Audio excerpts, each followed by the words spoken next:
and welcome to the Next 100 Days podcast. My name is Graham Arrowsmith. And my name's Kevin Appleby. Well, today, Graham, we've got a guest that was recommended to us by a good friend of ours, Pat Helmers.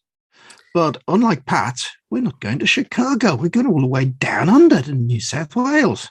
Yeah, we have an amazing author, expert in sales management, expert in business development, Mr. Wayne Moloney. Welcome to the Next 100 Days podcast. Thanks, gents. It's great to be here with you. I'm quite looking forward to it. I thoroughly enjoyed the chat that I had with Pat a little while ago, and he suggested that we should get together. So I'm looking forward to it.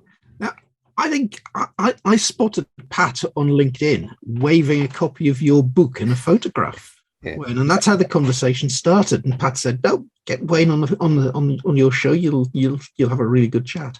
So tell us a little bit about that book. Well, you're correct in what you were saying, Graham. I got a background in business development, and I do refer to it as business development rather than just sales. Yeah. I started out my career in mech engineering and soon realised that wasn't for me, so I moved into sales. And I've also got a bit of a marketing background along there as well. So the previous books that I wrote were based on, one was sales management, and that was because I got thrown into a sales management role when I was a young, successful salesperson and became an absolute rubbish sales manager because I had no idea what I was supposed to be doing. So I wrote that book on all the basics of sales management to help people that might be in the same position. I've also written a book on basic business-to-business sales, and I did that on basics purely because I'm annoyed at the number of people that are out there preaching the next great silver bullet that, you get onto this technology, you use this, and you're going to win more business, or you don't need to do the basics. But my passion throughout my career has really been strategic sales, complex high-end sales. And I always wanted to write a book about that. And a good friend of mine, John Smybert, who's one of the co-authors, John and I had collaborated on projects. John was developing a sales process that I gave him some assistance with. And I approached him and he said, "Well, yeah, great, but why don't we do a novel?"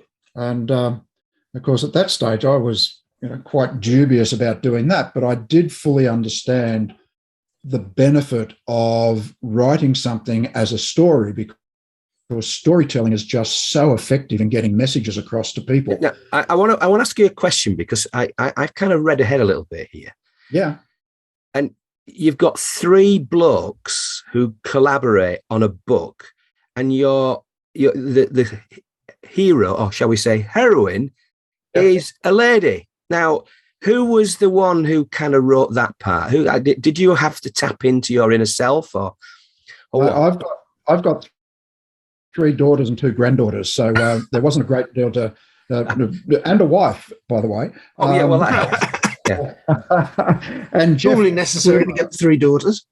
Exactly, yeah. And Jeff Clulow, who's the I'll talk about Jeff. He's the novelist in this. Jeff's got 2 daughters, but we wanted to make it about a female heroine because females are, or women, girls are underrepresented in sales still, but they tend to be more successful than men because they tend to be more empathetic and they tend to be keener for discovery to understand what's happening. And, I just know from myself, whenever I've employed people, I've always had my assistant, if it was a female assistant, sitting on interviews because they're just intuitive.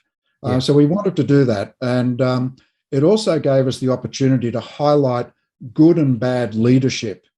And we did that by having Sue's original mentor as being the white hat leader, if you like, the manager. And when he was replaced by a very old school, typical just go out and get the numbers. And we used that to, and also quite sexist in his approach. And what we wanted to do is really highlight why those things were important in sales these days, especially in service-based selling and high-level sales. And we also wanted to make the book interesting to people outside sales. And we've had quite a bit of feedback from bankers, for example, friends of mine that are in the finance industry, and they've all said, this is great because it helps us understand what really happens in high-level sales. So what's the book called? It's called the Wentworth Prospect, and that comes from the Wentworth Bank, which is the deal that Sue, our hero in the book, is trying to close. So this is a business-to-business sale, and you track through all the things that Sue would need to get through to get that sale. Yeah, absolutely. And we use a sales process called ADVANCE, which stands for engage, discovery and disruption, value proposing, authentication, negotiation, commitment, and enactment. So that's the process we work through. When you draw that on a piece of paper, it's a straight line. But of course, no sale is a straight line. Nothing's linear, especially in complex, high-end B2B selling. As I'm sure you guys would appreciate, the bigger the deal, the more people involved. The more people involved, the more politics, the more personalities. And through doing this as a story rather than as a textbook or a handbook, we're able to weave into it those interactions of the different personalities and the politics and that comes into play. And that was why we chose to write it as a story. And we were very fortunate that we got Jeff Clulow on board, who is a novelist, and helped us. That must have been fantastically helpful, because to be honest with you, I would imagine that that would have been quite hard to do. It's quite you're not the first to do it, are you? No, not at all. And look, one of the reasons why we chose this, there's a couple of good books out there, and this book's, as I said, it's applicable for high-end B2B sales, but it's also very applicable to anyone in small business, the top end of small business where they're making those sales. But yeah, there's books out there, and the ones that stand out, the Joshua Principle by a guy down here in Australia called Tony Hughes, The Goal by Eli Goldratt, which talks about lean manufacturing, and another one which I think should be compulsory reading for anyone in small business, and that's The E-Myth by Michael Gerber. So yes, it has been done. Yeah. But what happened, John and I had a few attempts at it, and we realized that as novelists, we were really good sales consultants. So, we gave up. We tried a couple of ghostwriters, and they just didn't get it. And Jeff is a very close friend of mine. I've known him for many years. He comes out of advertising. He was a director of a number of advertising agencies. He's from Cornwall over there, and he's been director in Europe, Asia, Australia, and he was mentoring us. And when he saw us struggling, he overnight wrote a couple of chapters and he threw them at us, and it was he just got it. Yeah. And it was because of his industry background or his business background, and he worked with us to understand what we were trying to get across. So what he actually did is he turned John's and my vision into reality. So, he's a novel. His actual genre of novels is, what's he call it? Dark fiction. So a little bit different, but I think he's done a really good job of getting across. Have you got any feedback from those people who've bought the Wentworth Prospect, in the sense of, read it in a weekend, read it in one sitting? I'm not sure how many pages it is, but I mean, at the end of the day, it's still containing, I can imagine it, having read what I've read with it, it's still containing some, things that you have to get your head around. So I wonder, that would slow me down, as I'd be considering it. I'd probably reread certain passages, etc., to get the point. But is it the sort of book that you can actually read on a weekend? Well, I can't, because I'm a slow reader, and I can't concentrate long enough to sit there. But we've had quite a few people say, a guy over there up in Scotland, Ian Mahag, he said it was a great book to sit down with a coffee in the morning and a scotch in the afternoon in front of the fire, and I got through it in the weekend. So wow. I think it depends on yourself.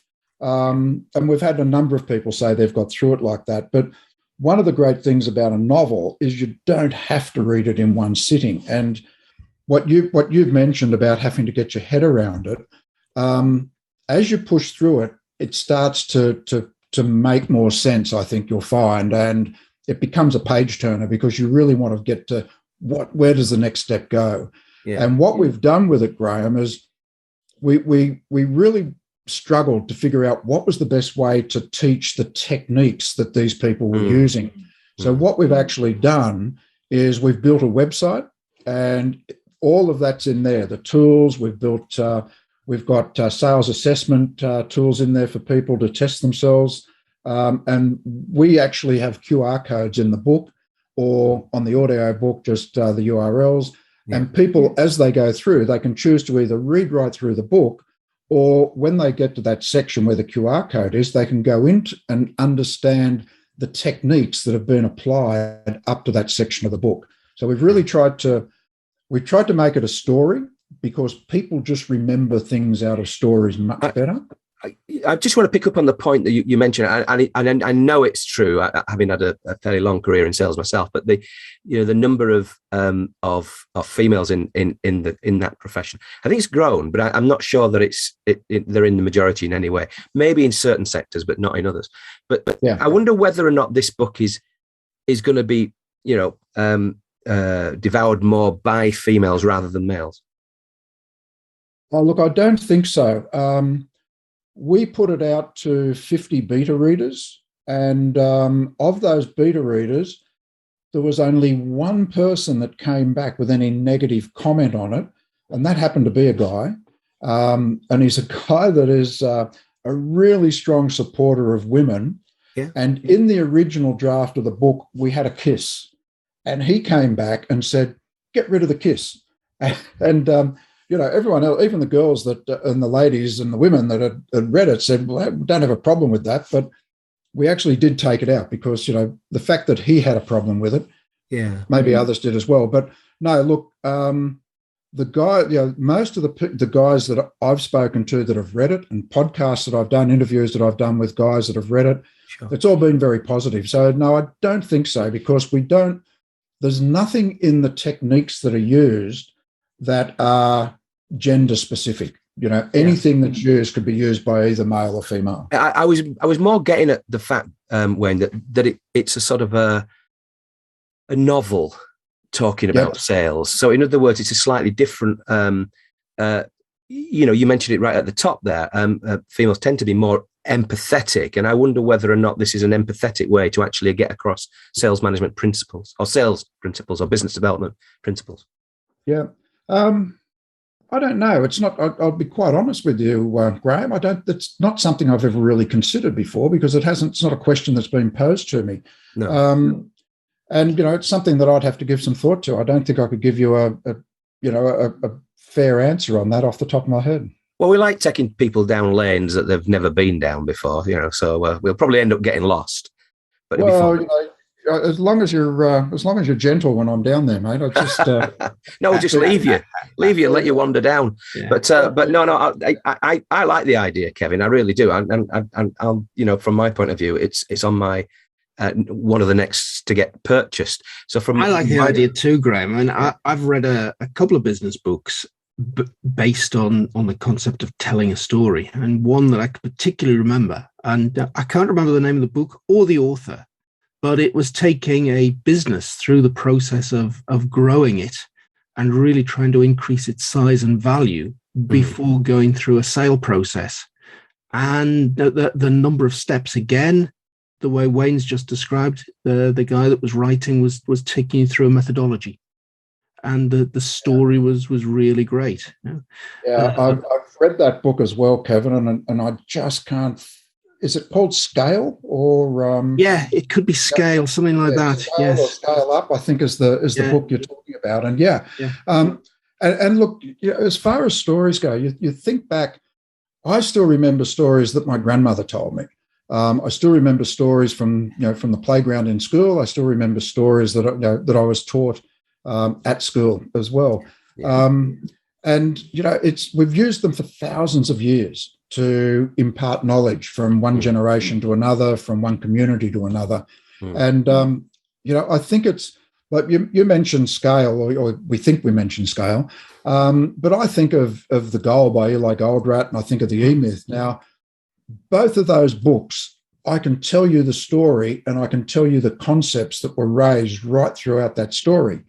If I'd just read Michael Gerber's book where he just went through what the process was, I couldn't tell you that now because I wouldn't remember. I think that's very true. And there's another one that sticks out in my mind here, Graham, and that's, do you remember Cadence?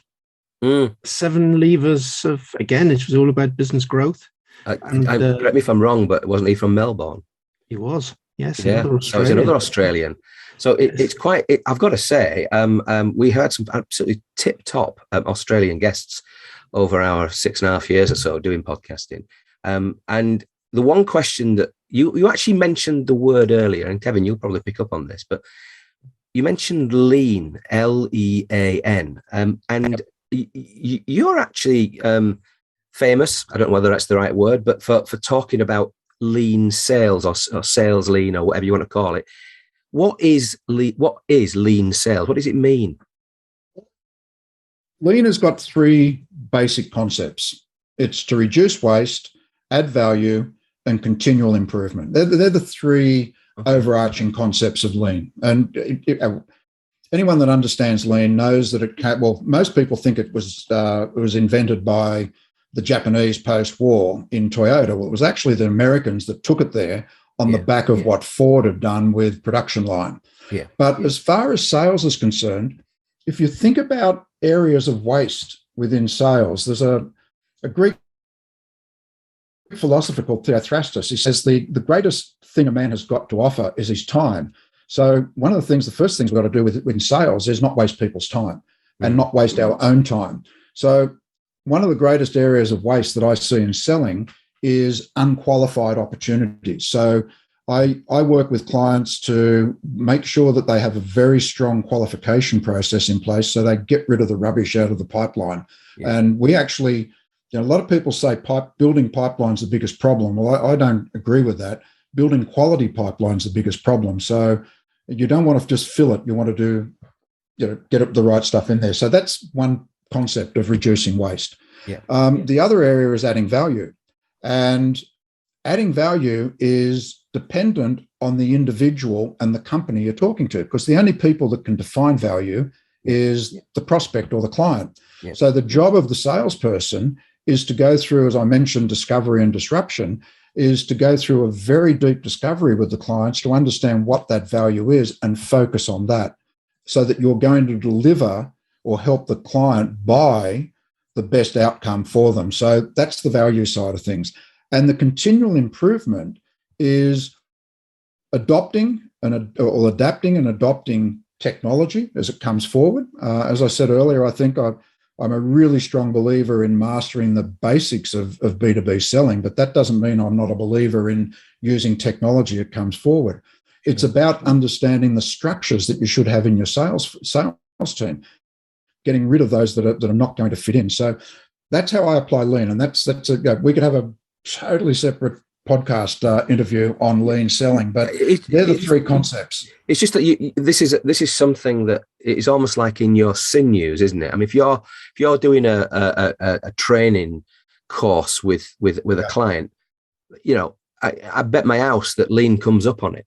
Oh, absolutely, and that goes back to my mech engineering background, and I understood lean there, but it's not just from sales. I apply. I've had roles as general manager and managing director, and I look to apply in those roles, apply lean across all areas of the business, be it finance, be it the IT space. I look at applying lean across business, but now my passion and where I'm doing 95% of my work's in the sales space. And I look at applying lean because I believe that's where people can get the best value out of their sales teams. And like you, Wayne, I love the concept of lean. And a lot of the work that I'll do as a consultant be around taking cost out of a business. Now, you set a group of people down in a room and start having a workshop, and you start talking about cost. So where can we save cost? They won't give you very much output. You take them through the 7 wastes of lean and start asking them, can you think of some examples of this waste in your business? Yeah. That's tremendously powerful.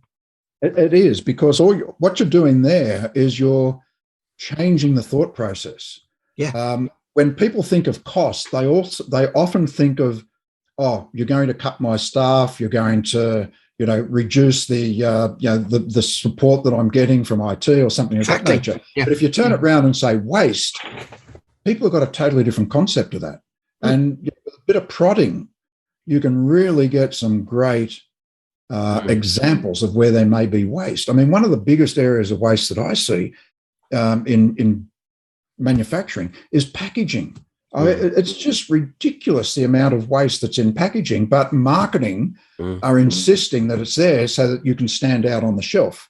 And that to me is a big issue, and one that I've worked on with a number of my clients, and we've had pretty good success with that. I've got a good friend of mine that I collaborate with, and he has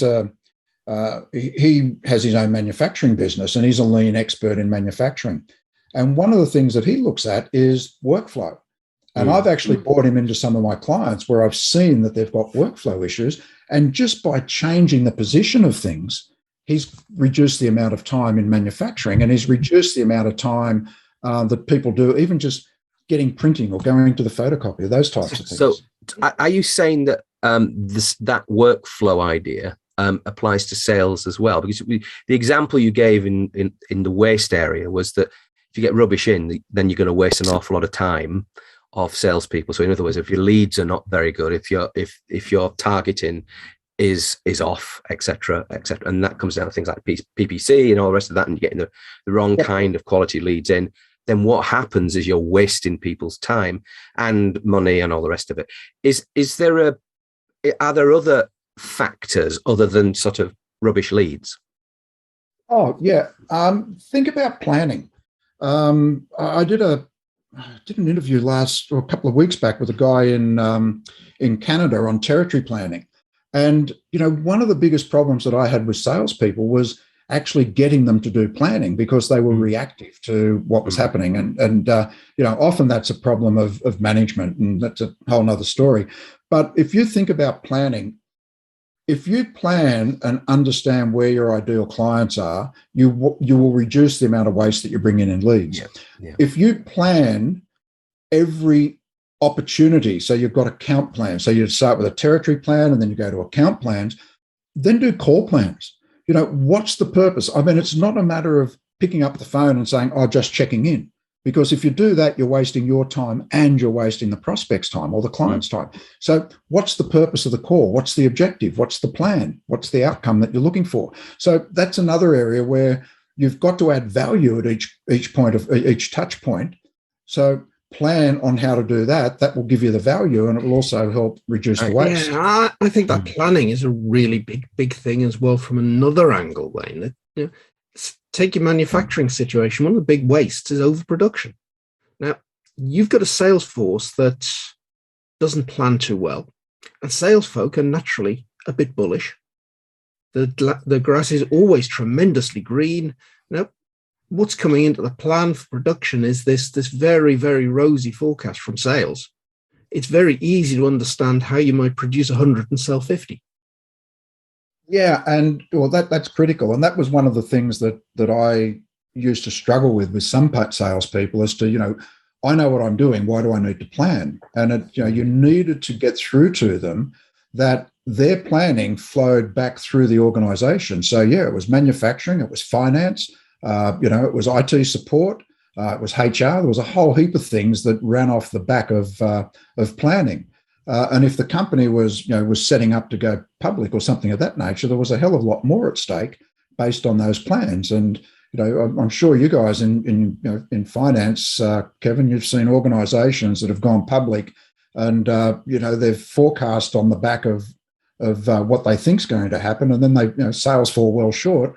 Well, it's not a pretty picture out there doing that. So that planning is absolutely critical, but in that planning, there needs to be a process that people follow, and that needs to be a consistent process so that when you're qualifying opportunities, it's done consistently. Yeah. I moved to Hong Kong probably 2 decades. It was 2 decades ago now, and I was there for 3 years, and I took over. I was managing director of a company up there, and I took over a sales team that had roughly 200%. I think it might have been 170% of target on their prospect list. And I thought this was fabulous.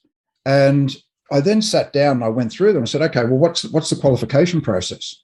Well, they couldn't tell me because everyone sort of had a different idea. And all they were doing was trying to meet the pipeline demands that were being put on there by previous managers there. And I set up a process. They went out there. That 170% dropped to 80. The difference was they closed 90% of that 80%. Right. Because it was well qualified. We then went out and we put a plan in place for each specific account.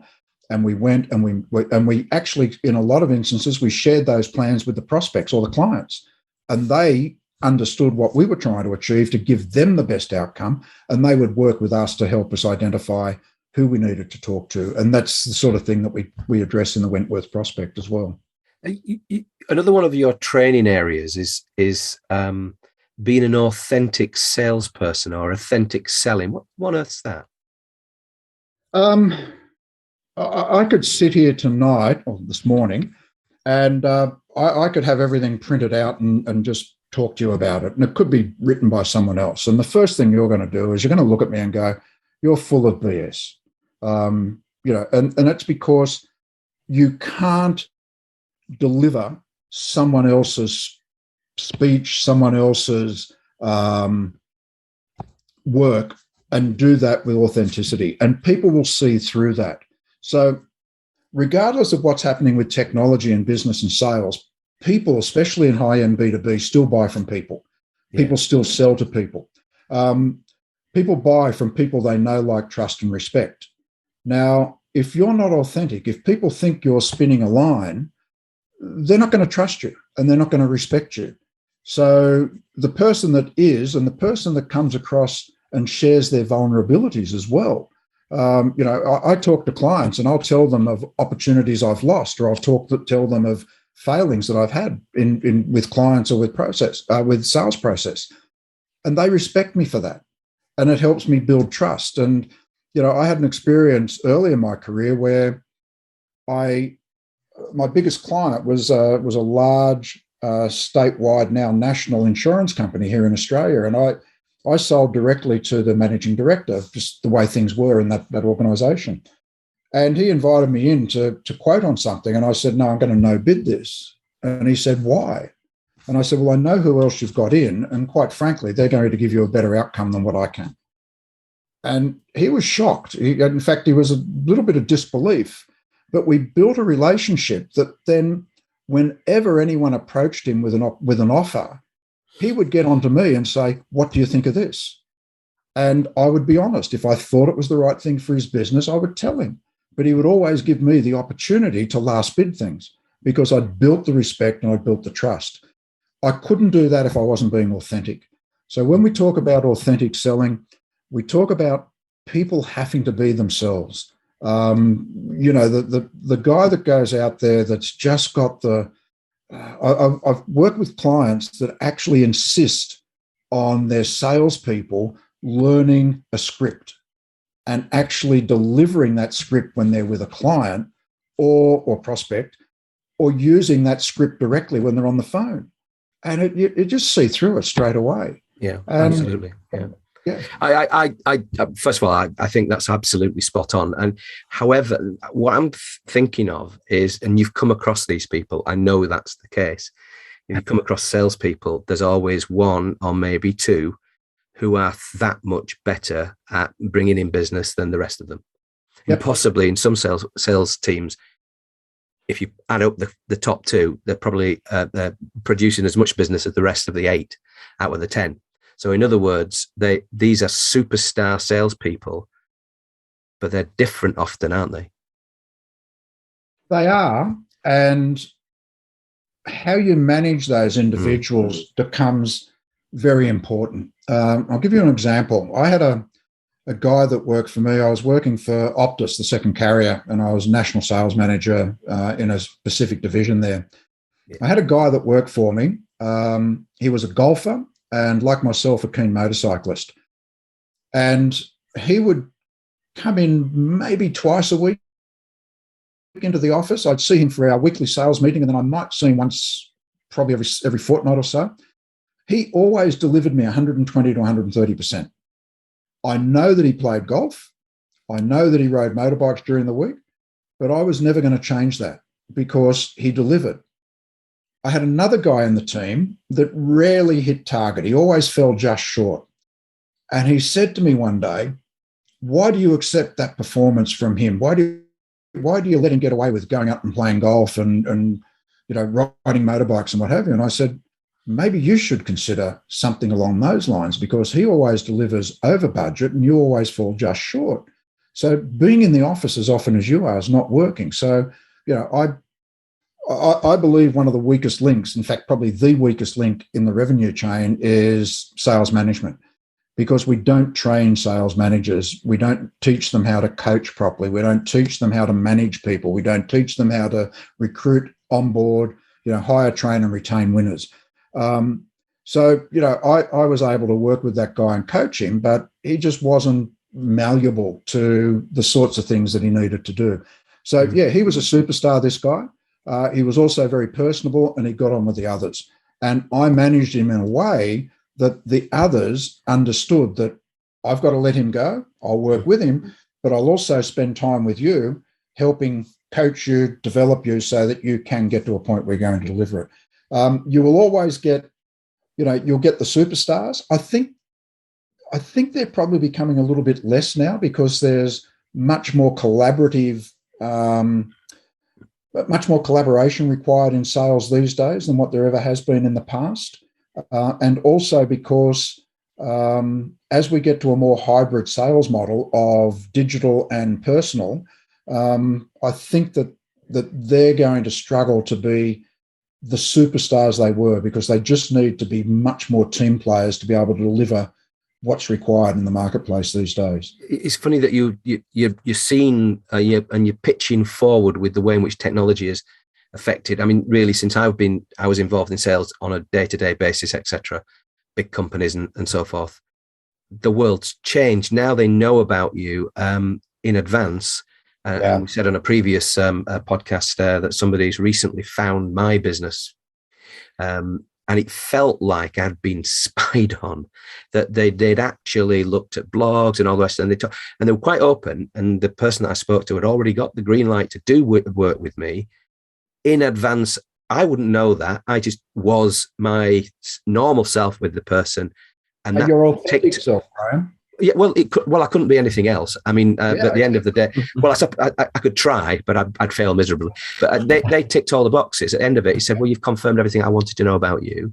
Let's get on with it. So now, because the world's changed, is it the interesting thing is if I was an ace salesperson in one of your sales team, and the potential clients have already searched about searched the company, searched the products to within an inch of its life, and then I send in either the ace sales guy or the one that keeps missing the target. Are you saying that that's likely now to be sort of balancing out? Yeah, provided the sales management and the sales leadership are providing the right development and the right coaching. And I think where I see the missing link, if you like, as well as the weakest link, is business management are not investing in the development of their sales managers. So if you like, I think back to I've had two, I've been fortunate, I've had more, but two managers absolutely stand out for me. Yeah. And both of them understood my weaknesses, and they sat with me and they had a very open and honest conversation. And I was in senior positions with this. One, I was a managing director, another, I was a national sales manager. Mm-hmm. And they said, we think you need to develop in these areas. We're going to help you do that. Mm-hmm. Now, I could have done one of two things. I could have gone, thank you, and accepted it and gone with it, or gone, what the hell do you mean? I'm a managing director. What do you mean I need further development? If you do that, you're going to fail. Yeah. And that's why I see now that there is a leveling out, because it's leveling out where sales management is good. It's not leveling out where sales management is poor. Right. I see. Okay. So a That's good very, sales very interesting. manager can actually leverage new techniques, leverage technology and the resources they've got. I think instinctively, I'd always back the sales star over anybody else even with new tech. But I kind of instinctively also believe that it's probably narrowing between the two constituencies. Because frankly, you'd have to be a real bozo if they've already kind of bought and then you went along and screwed it up. I mean, the chances of, the closing ratio should be narrowing, but I might be wrong about that. Yeah. And look, one of the other things that from sales perspective these days, everything you say is absolutely correct. There's more and more information out there, and people are doing that research. And that's one of the reasons why, your LinkedIn profile, for example, or blogs you post, putting information up there helps you be seen as a domain expert. You've got to have a reason why people want to talk to you. So you need to build your profile, but you've got to do that in an authentic way. If you don't, if you put stuff up there that then doesn't resonate when you meet face to face or when you jump on a video with someone, again, that respect and that trust is burnt right from the start. Yeah. And there's a I think it was a Japanese proverb. They said, trust is like paper. Once it's crumpled, it can never be the same again. And it is. It's particularly in business that you burn someone and they will remember that. So that's something that's very, very important. Yeah, I mean, Kevin. Sales has been part of my career for since I was a kid, and I went through a sales training company called British American Tobacco, and it just set me up, and I'd never felt that I'd ever have to work again, because it was brilliant sales training from brilliant people, and but I did have some teary moments when people said, "You're never going to make it in this career."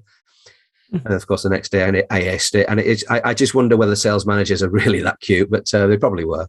But I think that was probably somebody's way of motivating you, Graham. Well, that's what I was probably thinking. But I mean, the guy itself, he was a bit of an ass. But having said that, it did do the trick.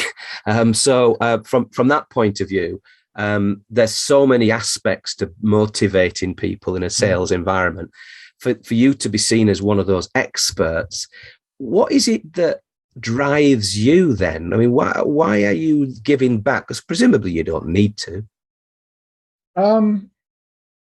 Well, do I need to? Yeah, I think I probably still do. But anyhow, I enjoy what I do, number one. But I'd forged my career over probably about 30 years, maybe a bit more, in various industries, but always with a sales and business development hat on, even in my managing director and general management roles. I'd spent most of my career, as I said, I've managed and worked in companies in Europe, in Australia, and in Asia. I spent a lot of my career in Asia. So I became quite well known for my expertise in that area. The last part of my career, I worked, I was actually living up in Hong Kong for 3 years, managing director of a company there. I had Hong Kong and Southeast Asia. I moved back to Australia and actually worked for British Telecom at that point for my sins. And I was still traveling up into Asia because I was the director for Southeast Australia and Southeast Asia for a specific division. I was spending 150 days a year away.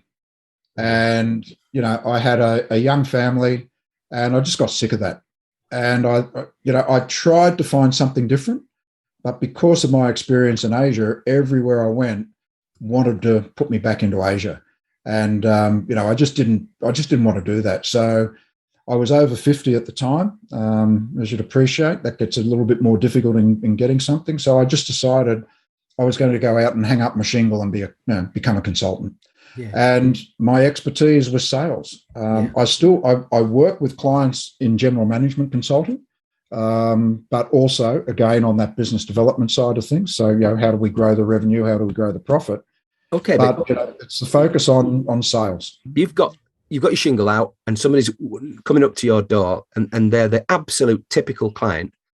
Yep. What are they mainly presenting themselves with? I mean, what's the big issues that they've got if you had to sort of describe, say, three of them, what would typically describe the kind of average guy that turns up at your door?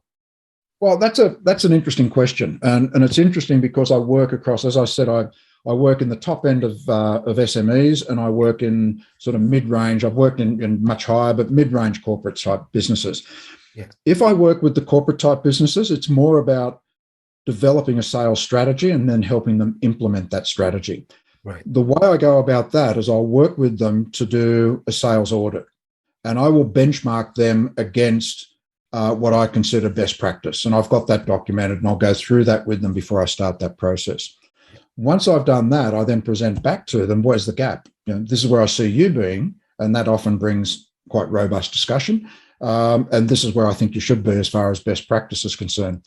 And then we will jointly, with me guiding it, develop the strategy that's required to fill that gap and then implement the tactics. And I'll work with them to do that. So that's more at the top end. And that filling that gap could be anything from redefining the structure of sales they've got, changing the sales process they've got, implementing CRMs. Could be a raft of things there.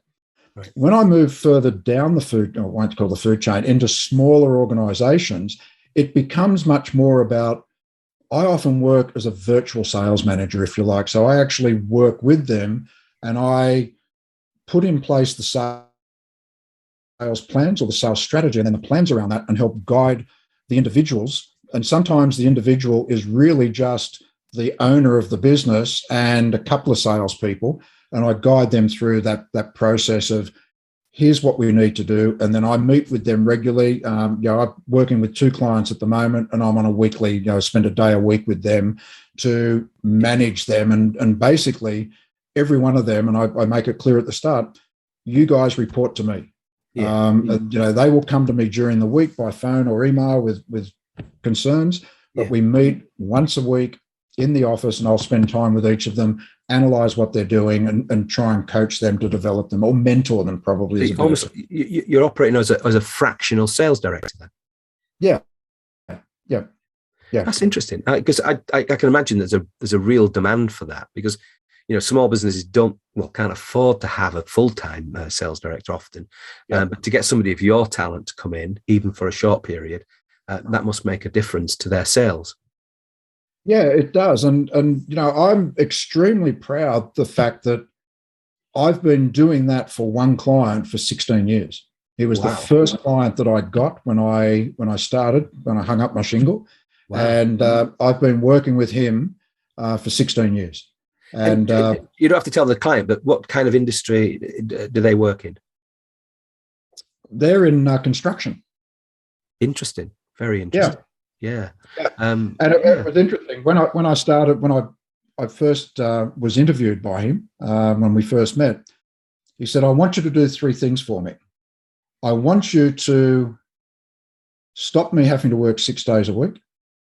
I want you to grow my revenue to $10 million. And he was only doing 6 at the time.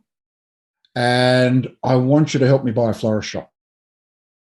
Right. Now, I let the latter go through to the keeper because I had absolutely no idea what he was meaning, and I didn't want to jeopardize where we were in the discussion. He's now retired, and he's put a general manager in. His florist shop was a term that he and his wife used to do something other than the building company, and they're now very happy country publicans. So that's his florist shop, and he rang me one day.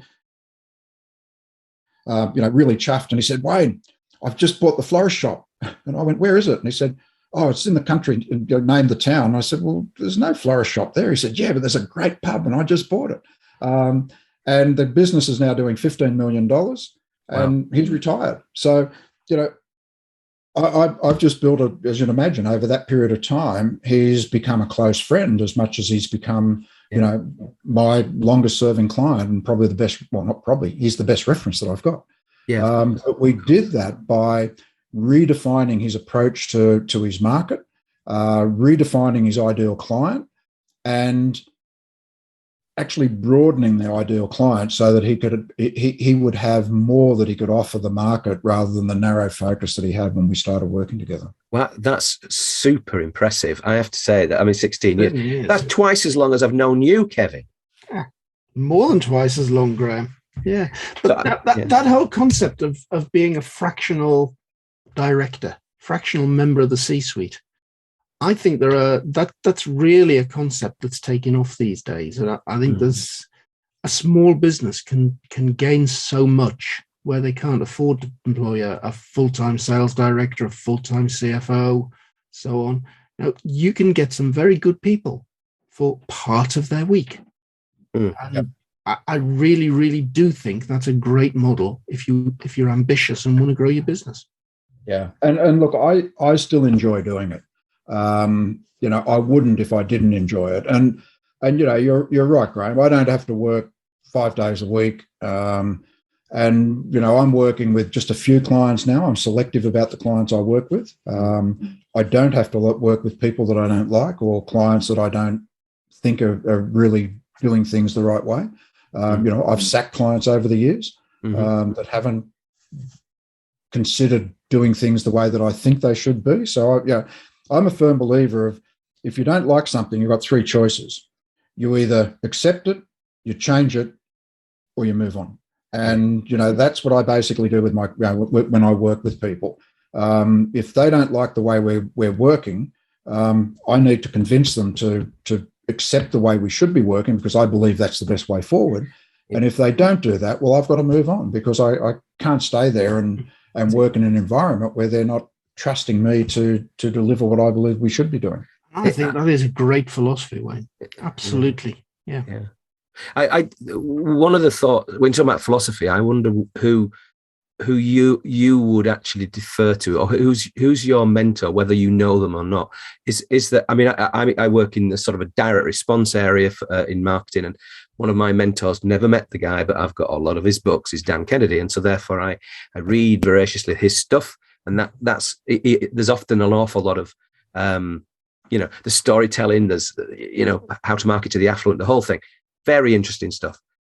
In your case, who's that kind of person? Or do you have several? I do have several. One of them has been dead for many, many years, and that's Sun Tzu. Yeah. And, the Chinese philosopher / general. And I've got a copy of his book on my desk, but I haven't. It's sitting over beside my chair where I was reading it this morning. I refer to him quite a lot. I'm also, I love quotes, and I'm always looking for different quotes because I think you can learn so much from that. Like I said, the Japanese proverb about trust once it's like paper, once it's crumpled, it's never the same. So I look for a lot of quotes that will stimulate me in that respect. But as for living, breathing people, I've got a few. I've got, even at my age, I've got a guy who's probably about 10 years younger than me, but he's an extremely successful businessman. He launched Quicken Software here in Australia. He's very, very successful. And I speak to, I'm also fortunate that he's a motorcyclist, so we ride regularly. I spend a lot of time just chatting with him about business because he's such a successful business person.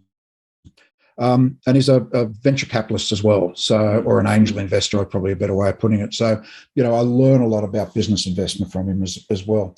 Yeah. But I'm also, and I only had this conversation with someone yesterday or the day before. I've also got a couple of very young guys that are mentors for me. And the reason being is, from a marketing perspective, I'm a great strategist. But any of the tactics that I learned when I was, implementing marketing strategies, they're still there, but they're done a lot differently these days because of the technology. So I've got a couple of young guys that are great. In fact, one of them is the son of my best mate, a guy I've known since we were 4 years old. And he's really, really successful in digital marketing. And I just, he gets a copy of every book that I've got. He reads them, and I mentor him on sales. But on digital marketing, he teaches me so much. And he's, what would he even be? Probably about 30. And really switched on guy. and just teaches me a hell of a lot. So you can learn from different people. It's amazing, Wayne, that you're this really accomplished individual, worked in all kinds of parts of the world and done really well in life, but you're still allowing yourself to be mentored, coached by people of all ages around you, but also from history as well. It's a real... anybody listening to this, you've got to beat a path to Wayne's website to get in touch with the guy. And it's Wayne Moloney. That's Moloney, WayneMoloney.com. You go there and you'll find Wayne. Is there any other way in which they can contact you, Wayne? Presumably on LinkedIn? I don't know. Is that... LinkedIn's great, but please, reference that you might have heard me with Graham and Kevin rather than just send me a, hey, I'd love to join your network, because most of those just get ignored. But, I like to engage with people that are authentic. Excellent. Excellent. Wayne, thank you very much indeed for being on the next 100 Days podcast.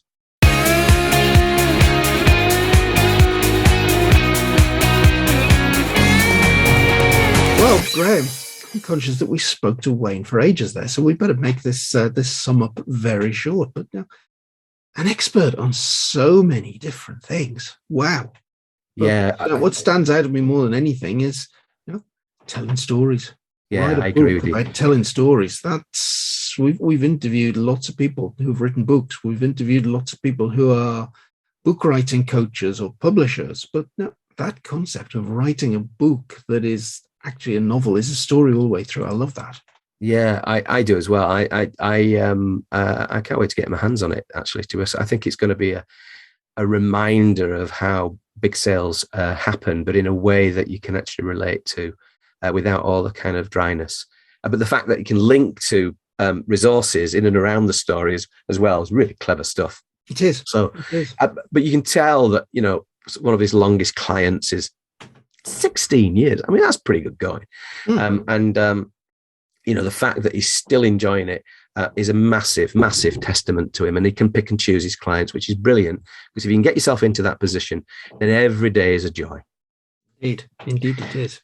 Well, it's another great podcast with Wayne Moloney from New South Wales in Australia today. Well, I've been Graham Arrowsmith.